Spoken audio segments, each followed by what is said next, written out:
एक बार पुनः आप सभी का स्वागत, अभिनंदन। भूगोल कक्षा 12 के अध्याय 5 का हम इस वीडियो में अध्ययन कर रहे हैं। जनसंख्या, प्रवास एवं मानव विकास, population, migration and human development. इसके पहले भाग में हमने पॉपुलेशन माइग्रेशन पर विशेष रूप से बात की थी और इसके पहले भाग को देखने के लिए आप YouTube पर उमंग पंड्या चैनल पर इसे पढ़ सकते हैं, देख सकते हैं। भूगोल के अन्य पाठों को भी आप YouTube के उमंग पंड्या चैनल पर आप पढ़ सकते हैं। हम यहाँ जनसंख्या प्रवास को जो पहले भाग में शुरू किया था उसे मानव विकास तक पहुंचाने की कोशिश करते हैं और मानव विकास संकल्पना से हमारी बात की शुरुआत कर रहे हैं। मानव विकास कोई एक आयाम या एक पक्ष से बना हुआ नहीं है। इसमें बहुत सारे पक्ष सम्मिलित होते हैं, बहुत सारे फैक्टर्स मिलकर मानव विकास की रचना करते हैं। वो फैक्टर्स कौन कौन से हैं? आर्थिक पक्ष, सामाजिक पक्ष, सांस्कृतिक पक्ष, राजनीतिक पक्ष, मनोवैज्ञानिक पक्ष, संस्थागत पक्ष, पारिस्थितिकीय पक्ष और नैतिकता से संबंधित पक्ष आदि सभी मिलकर मानव विकास की रचना करते हैं। बहुधा हम उस प्रक्रिया को मानव विकास के रूप में अपनाते हैं जिसमें लोगों के आर्थिक दशाओं में सुधार करने संबंधी, मानव कल्याण में वृद्धि करने संबंधी और जीवन की गुणवत्ता में अभिवृद्धि या उनके उन्नयन करने के संबंधित जो क्रियाकलाप होते हैं, उस क्रियाकलापों और उन प्रक्रियाओं को हम मानव विकास के अंतर्गत शामिल करते हैं। और हम ये भी जानते हैं कि विकास का लक्ष्य लोगों का कल्याण करना होता है और आर्थिक, सामाजिक और सांस्कृतिक विकास मानव कल्याण के प्रमुख पक्ष हैं। इन सब बातों को ध्यान में रखकर संयुक्त राष्ट्र ने सभी सदस्य देशों को भी मानव विकास के संकल्पना का लक्ष्य प्रस्तुत किया। अनेक दशकों तक किसी देश के विकास के स्तर को केवल आर्थिक वृद्धि के रूप में ही देखा जाता रहा और यह माना जाता रहा कि जिस देश की अर्थव्यवस्था जितनी बड़ी होगी वह उतना ही अधिक विकसित होगा, लेकिन जरूरी नहीं है। इस वृद्धि का अधिकतर लोगों के जीवन में परिवर्तन से कोई ज्यादा संबंध नहीं था। आर्थिक विकास महत्वपूर्ण जरूर है लेकिन सर्वव्यापी भी नहीं है। मानव विकास की अवधारणा की बात करें तो उस पर सबसे पहले अर्थशास्त्री महबूब उल हक और प्रोफेसर अमर्त्य सेन ने बात की थी। उन्होंने अवधारणा प्रस्तुत की। प्रोफेसर अमर्त्य सेन भारतीय मूल के निवासी हैं और वर्तमान में अमेरिका में रहते हैं। इन्होंने जो अवधारणा प्रस्तुत की वह यह है, मानव विकास एक ऐसे विकास के रूप में होता है जो लोगों के जीवन में सुधार लाता है और उनके लिए विकल्पों में वृद्धि करता है। विकल्प अर्थात बहुत सारे नए रास्ते खोलना, नई दिशाएं खोलना। इस अवधारणा में सभी प्रकार के विकास का केंद्र बिंदु वास्तव में मनुष्य ही है और मानव विकास का विचार समता, सतत पोषणीयता, उत्पादकता और सशक्तिकरण की संकल्पनाओं पर आधारित है। जितना अधिक समता के साथ विकास होगा उतना अधिक सशक्त विकास माना जाएगा। संयुक्त राष्ट्र विकास कार्यक्रम UNDP, जिसे कि यूनाइटेड नेशंस डेवलपमेंट प्रोग्राम से हम जानते हैं, उसने 1990 में प्रकाशित अपनी प्रथम मानव विकास प्रतिवेदन HDI रिपोर्ट, हम जिसे कहते हैं ह्यूमन डेवलपमेंट इंडेक्स रिपोर्ट, इसके अंतर्गत लोगों के विकल्पों को परिवर्तित करने की प्रक्रिया को मानव विकास के रूप में परिभाषित किया और इस प्रतिवेदन के अनुसार लोगों की आय तथा पूंजी का ही विस्तार नहीं अपितु यह मानव कार्यप्रणाली और क्षमताओं में वृद्धि करने का भी एक माध्यम है। मानव विकास सूचकांक को सिर्फ आय के रूप में नहीं देखकर या पूंजी के रूप में नहीं देखकर हम उस मानव विकास के बहुत सारे पक्षों को देख रहे हैं। लोगों के जीवन विकल्पों में परिवर्तन की प्रक्रिया और जन कल्याण के स्तर को ऊंचा उठाना, ये इसके पक्ष रहे हैं। मानव विकास को स्वास्थ्य, भौतिक पर्यावरण से लेकर आर्थिक पर्यावरण, आर्थिक, सामाजिक और राजनीतिक स्वतंत्रता तक सभी प्रकार के मानव विकल्पों को सम्मिलित करते हुए लोगों के विकल्पों में विस्तार और उनके शिक्षा, स्वास्थ्य सेवाओं और सशक्तिकरण के अवसरों में वृद्धि करने की प्रक्रिया है। मानव विकास सूचकांक को हम समझने की कोशिश करते हैं। HDI जिसे कहा जाता है ह्यूमन डेवलपमेंट इंडेक्स, और यह एक मानव विकास की मापक संख्या है, नंबर है, और इसका मान 0 से 1 के मध्य होता है। नंबर लाइन संख्या रेखा पर अगर हम इसे शो करें तो 0 से 1 के बीच इस तरह से प्रदर्शित किया जा सकता है। मानव विकास सूचकांक की संख्या रेखा 0 से शुरू होती है और 1 पर खत्म होती है। हम 0 से जैसे जैसे 1 की तरफ आगे बढ़ते हैं, यह सूचक होता है विकास का, प्रगति का, उन्नति का आदि।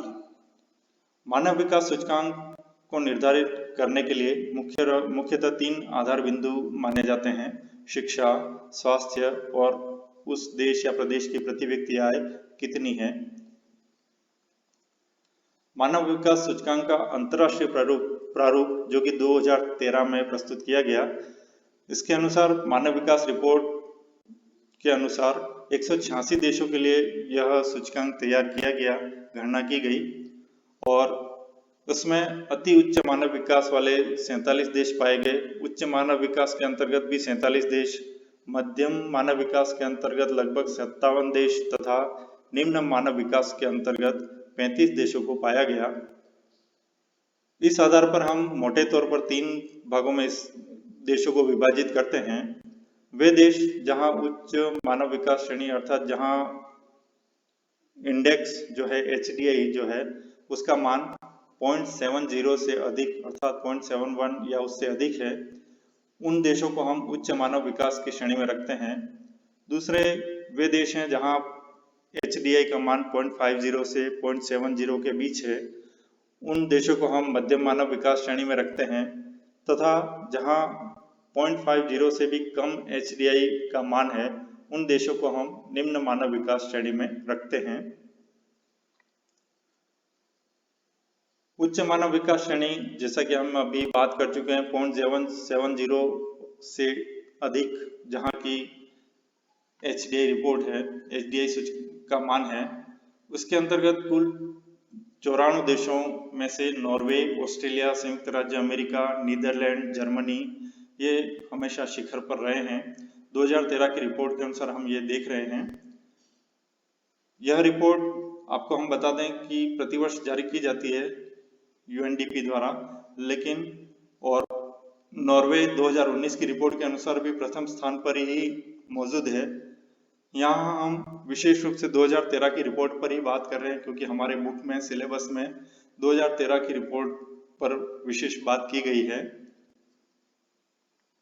लगभग सभी पश्चिमी देशों के साथ Japan, Israel, Singapore, Hong Kong, Korea, Chile, Uruguay, संयुक्त अरब अमीरात ये भी प्रथम श्रेणी में पाए गए 2013 में। जो हमारी बुक में टेबल दी हुई है मानव विकास सूचकांक की, उसको भी हम 3 भागों में देख रहे हैं मुख्य रूप से। 2013 की रिपोर्ट के अनुसार नॉर्वे जो कि 0.955 के मानव विकास सूचकांक के साथ प्रथम स्थान पर रहा है, और इसके साथ ही कुछ अन्य देश नॉर्वे, ऑस्ट्रेलिया, संयुक्त राज्य America, Germany, Sweden, Switzerland, Japan, France, UK, Argentina, Cuba, Malaysia, Brazil, Iran, Sri Lanka आदि देश भी उच्च मानव विकास श्रेणी में पाए गए 2013 की HDI रिपोर्ट के अनुसार। मध्य मानव विकास श्रेणी में लगभग 57 देश थे, जिसमें हमारे देश भारत सहित चीन, Thailand, Mongolia, Philippines, Indonesia, Pakistan, Bangladesh आदि भी मध्यम श्रेणी में पाए जाते हैं। और 2013 की रिपोर्ट जो कि हमारी बुक में दी हुई टेबल है, उसके अनुसार चीन, थाईलैंड, मिस्र, इंडोनेशिया, भारत, केन्या, पाकिस्तान, बांग्लादेश इनके इंडेक्स HDI का मान दिया हुआ है, हमारे सामने है। इनमें से हम विशेष बात करें भारत की, तो HDI भारत का है 0.554, अर्थात हम HDI की नंबर लाइन पर बात करें तो हम बीचों बीच हैं। हमें अभी 1 की तरफ और आगे बढ़ना होगा, उसके लिए प्रयास करने होंगे। निम्न मानव विकास श्रेणी की बात करें, उसमें लगभग 35 देश हैं, और उसमें Congo, Chad, Myanmar, Rwanda, Sudan, Ethiopia, Afghanistan, Guinea, Niger, Nepal, Zambia आदि देश 2013 की रिपोर्ट के अनुसार निम्न मानव विकास श्रेणी के अंतर्गत थे।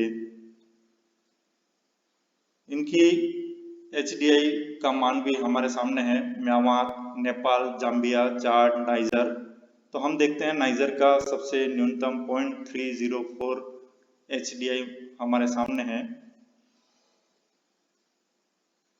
तुलना करें अगर विश्व लेवल पर, तो विश्व में शिखर पर नॉर्वे, ऑस्ट्रेलिया और संयुक्त राज्य अमेरिका जैसे देश पाए जाते हैं HDI के अनुसार। उसी प्रकार न्यूनतम स्तर पर देखें तो चाड, कांगो और माली जैसे देश मिलते हैं, और ये हम टेबल में भी देख चुके हैं। भारत में मानव विकास सूचकांक की बात करें 2013 की रिपोर्ट के अनुसार, तो भारत है वो मध्यम मानव विकास श्रेणी में आता है, उसमें रखा गया है। और 186 देशों की लिस्ट में 138वें स्थान पर 138 नंबर पर भारत का स्थान आता है। भारत का अगर 2019 की HDI रिपोर्ट के अनुसार देखें तो 129वां स्थान है, लेकिन हम प्रगति पर जरूर हैं, पर अभी भी हमें और आगे इस स्थान को ऊंचा बनाने के लिए बहुत सारे प्रयास करने होंगे। हम सभी को मिलकर आगे बढ़ना होगा। भारत में मानव विकास सूचकांक को अगर राज्यवार देखें 2013 की रिपोर्ट के अनुसार, तो केरल सबसे टॉप पर पिरामिड में पाया जाता है। 0.70 यहाँ की HDI का मान है, और इसके बाद दिल्ली, हिमाचल प्रदेश, गोवा और पंजाब आदि राज्यों का स्थान आता है। भारत के बिहार, उड़ीसा और छत्तीसगढ़ जैसे जो राज्य हैं वो सबसे निचले स्तर पर पाए जाते हैं HDI के अनुसार। राजस्थान की बात करें तो राजस्थान भी मध्यम मानव विकास श्रेणी में ही आता है। हमारा राज्य भी अभी और विकास की ओर अग्रसर करने की मांग रखता है। इसके कारण बहुत सारे हैं, राजनीतिक, आर्थिक और ऐतिहासिक बहुत सारे कारण घटक काम करते हैं। और केरल में उच्च मानव विकास सूचकांक पाए जाने का मुख्य अगर कारण प्राप्त होता है तो वह है उच्च साक्षरता दर। वहाँ की साक्षरता दर बहुत ही अधिक है, और जिसके कारण मानव विकास सूचकांक भी वहाँ सर्वोच्च पाया जाता है। हम भी राजस्थान में भी साक्षरता दर को बढ़ाकर और उच्च मानव विकास सूचकांक की तरफ आगे बढ़ सकते हैं। आप इस पाठ के भाग 1 को देखने के लिए उमंग पंड्या YouTube चैनल पर जाइए, और भूगोल के अन्य पाठों को भी पढ़ने के लिए YouTube चैनल उमंग पंड्या चैनल पर आप पढ़ सकते हैं, नोट्स बना सकते हैं। आपका धन्यवाद।